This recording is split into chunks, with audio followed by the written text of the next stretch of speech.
We come on the air following some breaking news this afternoon. The Louisville Metro Police Department has disciplined 3 police officers after finding a detective shared a password that was then used to make immigration searches. Hello, everybody, and thank you for joining us at 5. I'm Doug Proffitt. And I'm Connie Leonard. The investigation also led to several policy changes. Police say Detective Wes Troutman shared his flock login with a DEA agent for drug trafficking investigations. The flock cameras are license plate readers often used by law enforcement. And LMPD says an internal investigation found that the DEA agent used Troutman's login to search the system using immigration-related terms.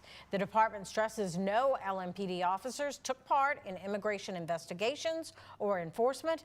Following the investigation, Troutman and 2 others were disciplined. Now, a statement from Troutman's attorney says in part, Troutman, quote, never knowingly approved the use of his password to any person or entity of any level of government, state, local, or federal for the purpose of civil immigration enforcement. Not once, ever. The statement goes on to say LMPD is changing its policies for the flock system. It's also revising internal immigration policies and making clear that passwords cannot be shared for any system.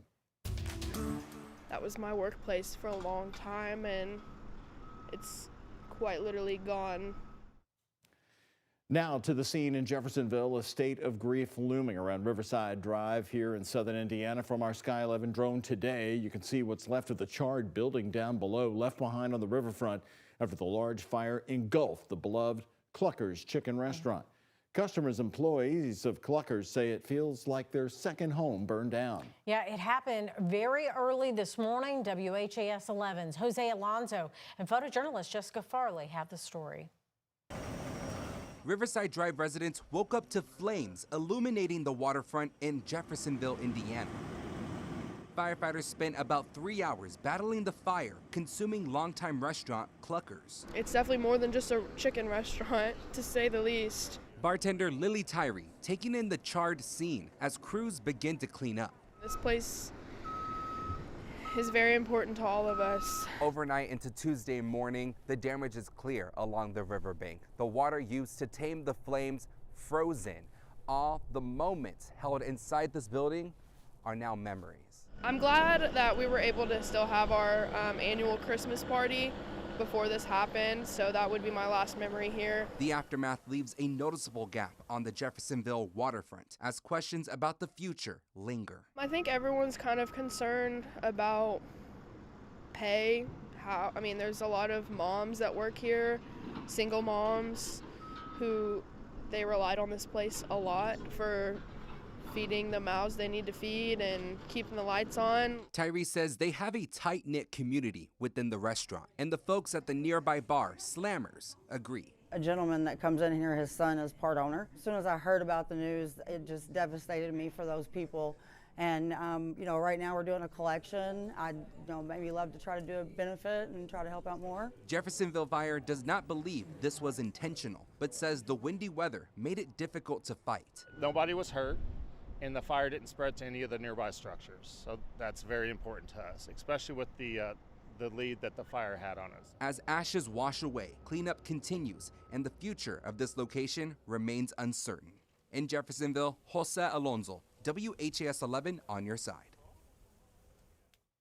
Firefighters are urging sightseers and other people to stay away from the scene right now as the Jeffersonville Fire Marshal continues their investigation into how this happened. The spokesperson says they will be looking at the building's electrical system, history, and burning pattern to help find a cause. Well, police have made a second arrest in connection with a double shooting that injured 2 people back in November. Detectives with LMPD's non-fatal shooting unit arrested a 15-year-old that's tied to the shooting, they say, in the Jacobs neighborhood near Craig and Wheeler Avenues. Police say a 17-year-old suffered a graze wound while another victim was shot in the leg. Both were treated and are expected to survive. The teen now faces multiple charges, including complicity to assault and wanton endangerment. And cleanup is underway in southern Kentucky after a train derailment there forced road closures and a temporary shelter in place for residents this morning. Now take a look. State transportation officials say 31 CSX train cars derailed this morning between 6:15 a.m. that's between Trenton in Todd County, Kentucky, and the city of Pembroke in Christian County. This is way down near the Tennessee border in southern Kentucky, about 2.5 hours southwest of Louisville. Now, one rail car caught fire and caused a leak of molten sulfur, prompting residents to within a mile of the crash to shelter in place, though officials lifted that order about noontime today. Crews say no injuries were reported. The road is expected to remain closed for an extended time as this massive cleanup is continuing. An update for you today. Brooks Houck is behind bars in Kentuckiana right near Louisville while making his appeal to the state's high court. He's currently serving a life sentence, you may remember, for his role in the death of Bardstown mother, Crystal Rogers. Now we've learned Brooks Houck is being held at the Roederer Minimum Security Prison in LaGrange. Vine, the victim notification system, sent out notice about this just late yesterday afternoon. Since sentencing, Houck had been held at an eastern Kentucky facility. We are told while in LaGrange, he's going to be classified and then given his permanent prison assignment for his life sentence. Houck is still appealing his sentence before the Kentucky Supreme Court. Court records show his attorneys have filed a motion requesting more time to file an appellate brief, which is supposed to be due this Friday, January 2nd. The state's high court has yet to rule on the motion. As we count down to the new year this week, we got another very cold January day, but the big plus around Kentuckiana today was that brilliant sunshine. It was so nice. I didn't mind putting the sunglasses on. I know. It was like 30 degrees outside, but hey, at least we have the sun, and winds weren't as bad today either. Now, I will say throughout the afternoon hours, we did unfortunately have some clouds continue to filter in from the north and northwest. We're still getting just a sliver, though, of that sunlight here as we look toward the south from our First Savings Bank camera, a part of our U of L Health camera network here. Temperatures trying to make it to that 32-degree mark. It looks like we snuck up to it today in Louisville. Temperatures have been hovering in the upper 20s and lower 30s for the last couple of hours. We have had a wind chill, but it hasn't been as dramatic as what we had yesterday. And that's because our wind gusts today were lighter. We've been seeing wind gusts between about 10 to 15 miles per hour. So, of course, a chilly breeze at times, but thankfully no wind advisory criteria today. And our Max HD satellite and radar, here's that cloud cover that has continued to increase from the northwest. With it, a couple of flurry chances are possible, but I do think many of us will likely just stay dry. So it's going to be a quiet but chilly evening, of course. Temperatures dropping back down into the 20s, and that's pretty much where they will stay for our overnight lows. So expect lows tonight in the mid to upper 20s, mostly to partly cloudy skies are on tap, and we are expecting more cloud cover around for our New Year's Eve. Temperatures will top out in the mid 30s to the north tomorrow, lower 40s to the south, upper 30s right around the Louisville metro area. A few spots could see some very light snowfall tomorrow evening into tomorrow night. I'll let you know when and where coming up in our extended forecast. Mallory, thank you. Here at 5, more than $200 million is coming to Kentucky to reform rural health care. It's part of a larger pot of money that's approved by Congress as part of President Trump's big, beautiful bill from the summer. Our Isaiah Kim Martinez is here right now to break down where this new funding is going to be heading. Isaiah?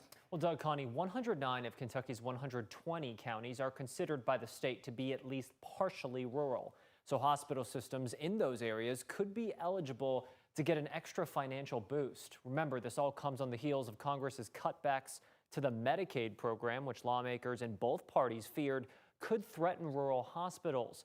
In Trump's major bill, they included a provision to allocate $50 billion across the country to protect rural health care and offset the Medicaid reductions. Alexa Cisney, the founder of Granny's Birth Initiative in Louisville, applauds the new funding. Rural areas do not have access to proper maternity care. And these are the type of actions I want to see from the president of the country that I live in and I birth in. Now, Cisney is a doula who helps support pregnant women across Kentucky. She's originally from Bullitt County, which could stand to benefit from this new funding. Now, according to Kentucky Governor Andy Beshear's office, the $213 million will be spread out over 5 years, so it'll go to improve maternity care and to address chronic diseases like obesity and diabetes in the highest need areas. By the way, we're hearing from a hospital in a county just east of us on how this will impact them. That's coming up right here at 6. All right. Looking forward to it. Thank you, Isaiah. And Indiana Governor Mike Braun announced the Hoosier State is getting nearly $207 million for the first year of that program. In a release, Braun said Indiana's rural communities are the backbone of the state, and this investment will help ensure every Hoosier, regardless of where they live, has access to high-quality, sustainable health care.